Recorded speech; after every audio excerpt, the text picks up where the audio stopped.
Welcome to the Ordinary Guy Garage. I'm Scott, still an ordinary guy. And today we're going to talk about the S10 and how I got traction and got that thing to hook up at the track for cheap. So hang tight.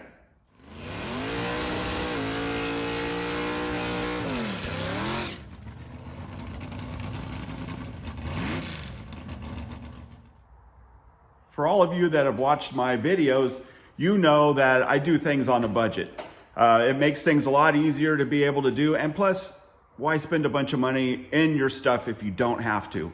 I always try to put the money in the right place and try to save where I can, you know? So that's been the theme of this S10, the entire build. I've had this truck for about 8 years now, and and I use it for bracket racing. And I'm gonna tell you right now, I'm a terrible bracket racer. But I have fun doing it. And to be honest, I'm probably better at spending money on my truck than I am at bracket racing. But whatever, it's a sport that I love, and it keeps me out of trouble.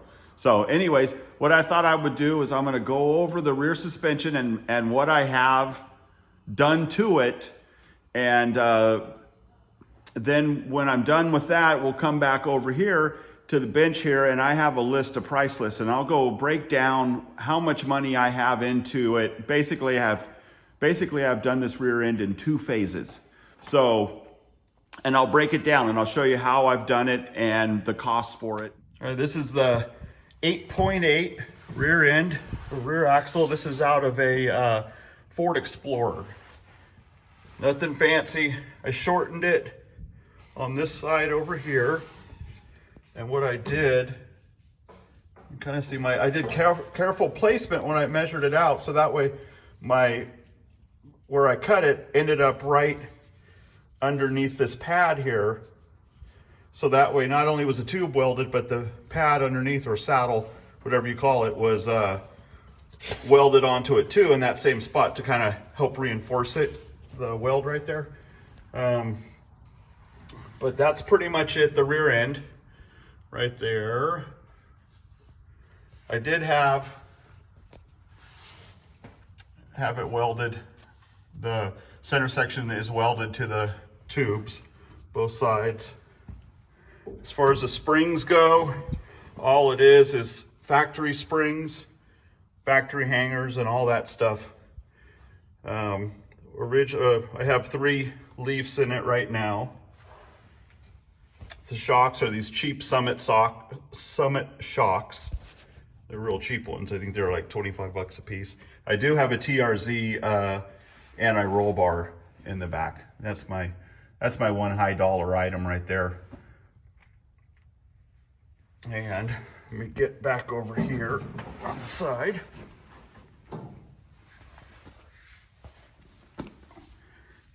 All right, I have another video that shows the traction bars that I made. They're just a copy of a Caltrac. I call them Scott tracks, you know, because Scott built them. But that's how they sit in there. The bottom part over here is part of that Ford Explorer rear end.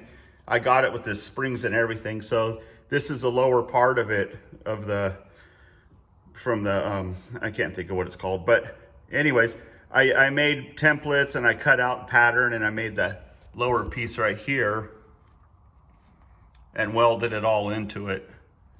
And then the swedge bar right here, I think I got it from Speedway, something like that. Got Heim joints on the end. Works really good. I have the longer 1/2-inch studs, got Mosier axles and a Mosier spool in there. And I believe that's about it. Nothing fancy. I don't even have a fancy cover on the back. I should probably get one at some point, but for right now, that's what I got. It's been holding up pretty good. Haven't had any issues with it. So let's get up to the bench and go over what this all cost. Now that rear end is out of a Ford Explorer. I think it was like a 96 or 7 or something like that. I don't know. A neighbor had one that was wrecked, and I asked him if I could buy the rear end, and he said, yeah, sure. So I gave him $100 for that rear end. But the Ford Explorer rear end is offset. So you have one side's 3 inches wider than the other. So if you cut the driver's side down 3 inches, then the passenger, you can get a replacement passenger side axle, and that will now fit on the driver's side. So it's just off the shelf parts. You don't have to custom order anything. Now, a tip, I'm a die-hard overthinker. Now, I overthought this shortening of this axle, and I measured, they say measure twice, cut once. Well, my numbers were way above that. And then come to find out, just the way that the bearing sits on the axle from the housing, if you're off by a 1/16, an 1/8 of an inch, it's not a big deal. It's fine. It'll be fine. So don't overthink it. So that's the housing. So I shortened that one side of it, and like I said, I did that with and then I put the pad right where the seam is to give it a little bit extra reinforcement. So let's get into that. So we'll start with, okay, my 8.8 rear end. I paid $100 for the rear end off of a neighbor. Your price may vary. To shorten it, it didn't cost me a penny because I did it myself. And I had to buy an axle, which was $100. So I have $200 in the rear end. It was a 373 with a locker. Well, it's not a locker, but they call it I can't remember what they call it. It's a posi. It's got an S spring in it. It's a posi. It's not a very good one, or limited slip. Now let's see, $100 for the rear end and $100 for the axle. The Ford Explorer rear end over the Ranger rear end, like the Ford Ranger, the Ford Explorer has 31 spline axles. So it has good axles to begin with. So that's one of the reasons it's such a desirable rear end. So that was $200 I had into that axle, and I raced it for several years like that. The one thing that was a problem is that being a weak limited slip unit, sometimes my left rear wheel, when I was doing a burnout, would disengage and it wouldn't spin. And sometimes I come up to the line and it would be the one wheel instead of the posi. But when you're running a warmed up stock motor and you're running 12 seconds, it's not that big of a deal. So that was that axle there. Now what I did as far as the suspension on there, the traction bars that I made, my Scott Tracks, I have about $100 in them.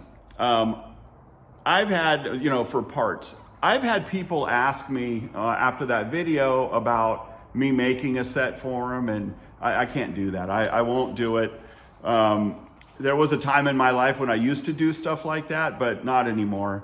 I just make my own stuff and that's it. I don't want the responsibility, and I don't really have the time to do that for other people at this point. So the traction bars were about $100.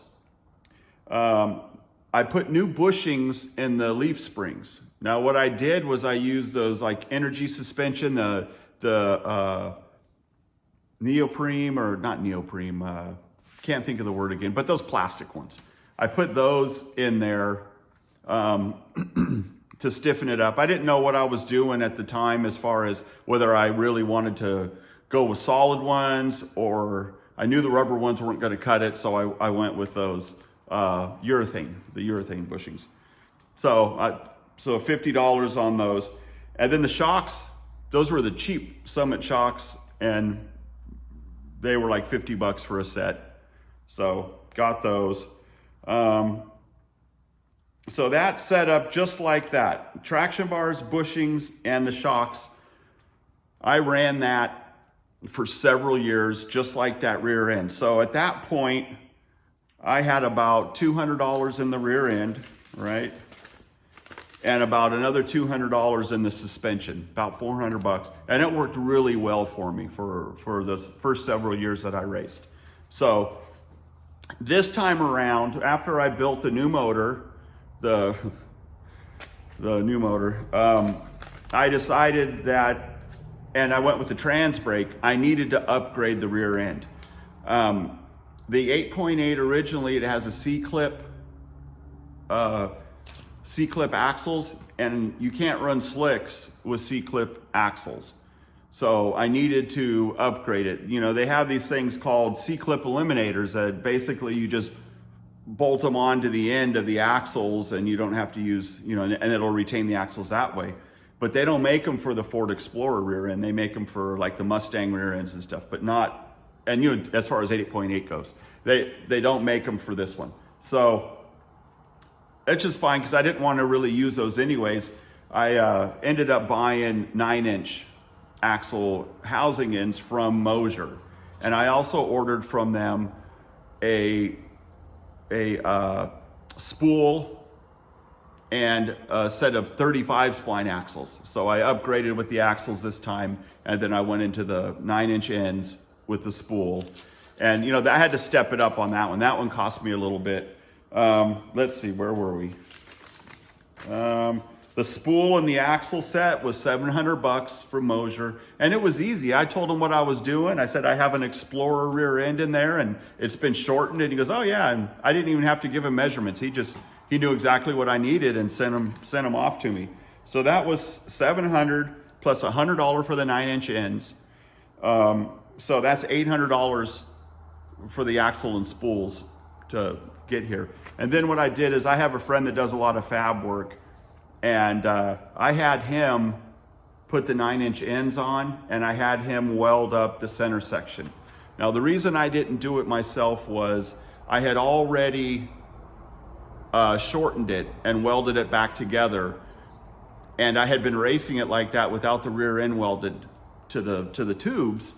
So I felt that it should go to Chris, and he's got the guy that did it. He's got a jig for doing this. So he put the rear end in the jig and got it all realigned and lined up straight, and then welded everything in there nice and straight. For a 12-second truck, it's not that big of a deal. But for something that I'm gonna be running 10s and who knows what after that, with the trans brake and all that, and 125, 130 plus miles an hour, I wanna make sure that that's 100%. So I took it to somebody that I trust to do this, and he did it up for me. So that was $300 for him to do that work for me. So the spool and axle upgrade was about $1,100 on top of my already $200 I had put into the rear end. So now I have $1,300 in the rear end. Now I've changed gears in it, and I've changed bearings, and I've done some stuff like that, but I'm not gonna add that on the list because that's not what it got me to race. I mean, that was just stuff I did, but that's not what it took to get to the track. So $1,300 into the rear end, into my, I guess it would be phase 2, the fully upgraded. Now, back to the suspension, my phase 2 of the suspension. Now I already had the traction bars, already had the bushings, and I already had the shocks in there. The anti-roll bar was the thing that I did. Now, again, I had to step up for that. The problem I was having with the truck was it was leaving, and the passenger or the driver's wheel was coming up about 8 inches off the ground, and the passenger side was still on the ground. It really was getting a pretty good twist to it. So I needed to put in an anti-roll bar. So I had to step up because the truck is upgrading. I'm no longer a 12-second truck. So the roll bar, I got a TRZ roll bar, and it was $400. Now, the qualities, man, it's really nice, but it's also chromoly. So again, I had my friend Chris put it in for me. I got it all ready to go, and then he welded it up for me. He's a really good welder.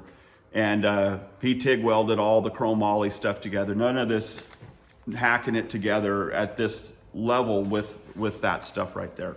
So that was another, what did I pay him for that? I think I paid him $200 to put that in there. So $600 in the upgrade to the rear end, you know, going up to 10 seconds from 12 seconds. So all together in the rear suspension, I got it about $800.